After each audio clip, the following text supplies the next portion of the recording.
Hey guys, welcome back to our Biomechanics of Exercise series. Today we're going to be talking about all the different functions and motions of the knee joint.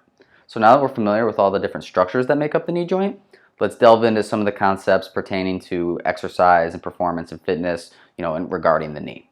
So the first thing we're going to discuss are the different motions of the knee. So the main motions that we need to understand for the knee joint are flexion and extension. Okay, so extension is controlled by our quadriceps muscle group. Our quadriceps muscle group is made up of 4 muscles. Those are going to be rectus femoris, vastus lateralis, vastus medialis, and vastus intermedius.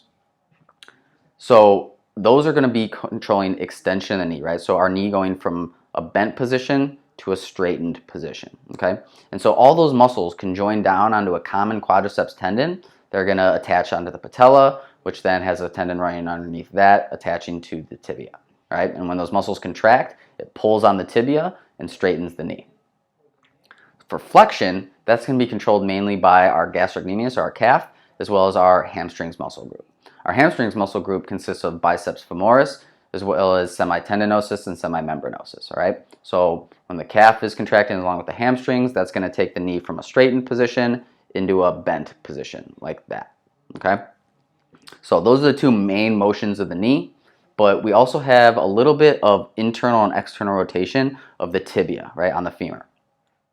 So that motion, the external and internal rotation, aren't per se active motions, right? It's hard to control those motions. I couldn't say externally rotate your tibia and you're going to be able to just stick your leg out and do it. But they're more so occurring during closed chain movements. So when your leg is in contact with the ground and you have your weight shifting from your hip or however from your ankle, the motion of external and internal rotation allows the joint some leeway, right? And that's going to be important in terms of ACL health and some of the ligaments of the knee.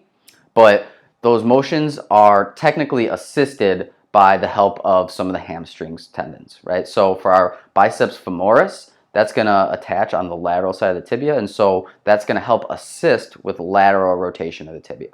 The semitendinosus, semimembranosus, and even like popliteus, which is a small muscle in our knee, those are going to be on the inside portion of the knee, and those are going to help control internal rotation of the tibia, right? But like I said, those aren't active motions that you can easily control. It's more so just for helping with stability of the knee, okay?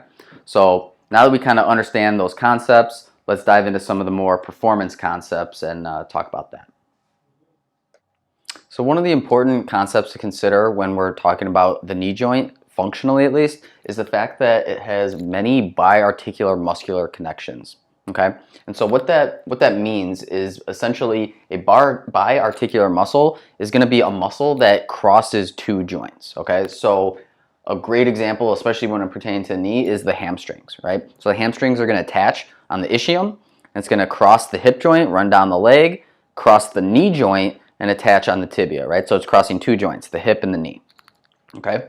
Same thing with the quadriceps, right? The quadriceps start from the ASIS, the AIIs on the ilium, and it's going to cross the hip joint, run down into the quads, right? And then attach on the patella and into the tibia, right? So that as well is crossing 2 joints. It's crossing the hip and the knee.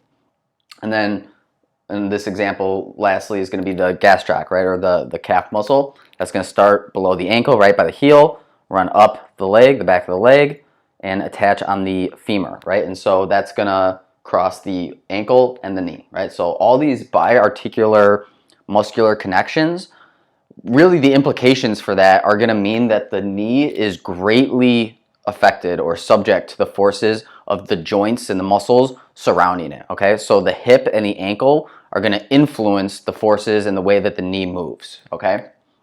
And that's important because when, especially in athletics, that puts the knee in a vulnerable position because not only do you have to control the knee, but it's also important that you're controlling the hip and the ankle properly so that all 3 are properly positioned and the forces affecting those 3 are, you have control of those forces, okay? So a good example of that is what we were kind of just talking about previously would be like the internal and external rotation of the tibia, okay? And so when you look at your leg, the tibia is going to rotate not because you control it, but because the forces that are above or below it when you're moving on the field, right? In a closed chain situation, right? So when your foot is planted in the ground, that knee is going to rotate based on the weight shifting above it.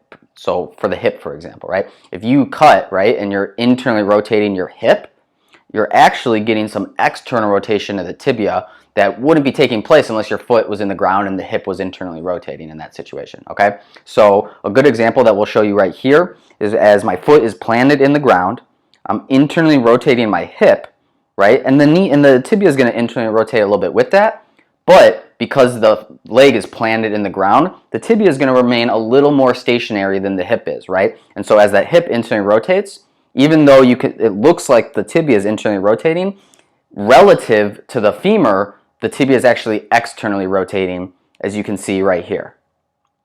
Okay, and so that's an important example of how these biarticular muscular connections and the influence of the joints above and below the knee are actually going to influence the movement at the knee joint itself. Okay, so that's, it's an important concept to understand, and it's similar to kind of how the elbow works, is where the wrist and the shoulder are going to affect the elbow and it's in between them.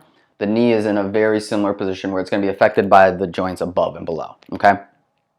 Next, let's take a look at essentially how the forces and the muscular recruitment are taking place through the range of motion in a dynamic action such as the squat. Okay, so we'll throw up on here and we're going to go over how the squat is affecting the different forces throughout the range of motion. Okay guys, so now we're going to take a look at the forces at the certain ranges of motion of our knee as we go down into a squat. Okay, so as we start and initiate the squat, right, we go from maximal extension, now initiating a little bit of knee flexion, right, and so the beginning portion of this range of motion, that's where we're going to have the most anterior shear force on the knee. Okay, and so this is where a lot of people in sports and sporting events are going to injure their ACL, right? So when you see a lot of ACL injuries on the field or on the court, right, it's people landing or putting a lot of force through their knee with just a little bit of flexion, right? So mostly extension, but just a little bit of flexion. Now we have a lot of anterior ACL shear force, okay? And this is where hamstrings are going to have the most load on them throughout knee flexion, okay? And so that's another reminder for why hamstring strength and control of your hamstrings, whether it's eccentric or concentric, is going to be really important for ACL health and why it can really affect, your likelihood of tearing your ACL. Okay, now as we go a little bit further into the squat, now we're getting the maximum amount of posterior shear force, right? And so this is where the PCL is going to have a little more strain on it, all right? And right before we hit 90, that's where now the quadriceps will start to become the dominant muscle, or the most force being distributed through the quadriceps is right before we hit 90 degrees, right around 80 degrees, okay?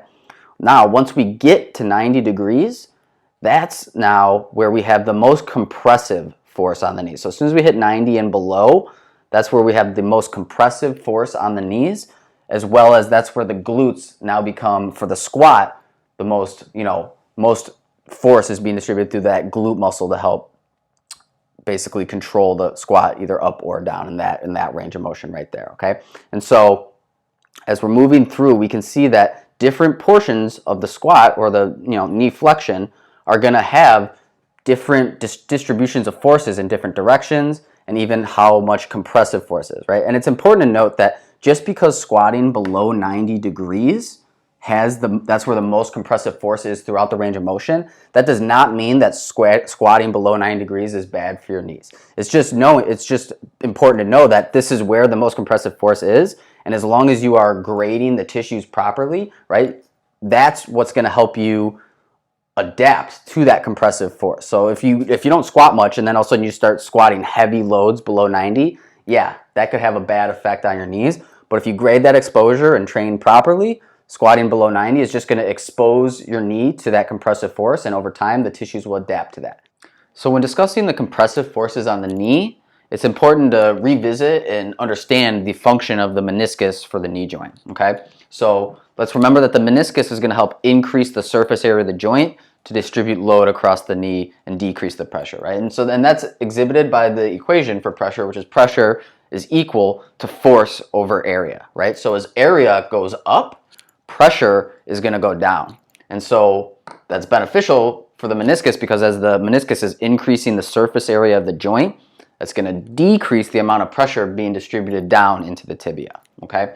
And so that's really important. So as we can see here, right, if it was just, if without the meniscus, you would just have a small point of pressure for the two condyles of the femur onto the tibia, right? But as the meniscus kind of encapsulates and it has that little C shape that's going to grab around the outside of the condyles, it's increasing the surface area of the joint.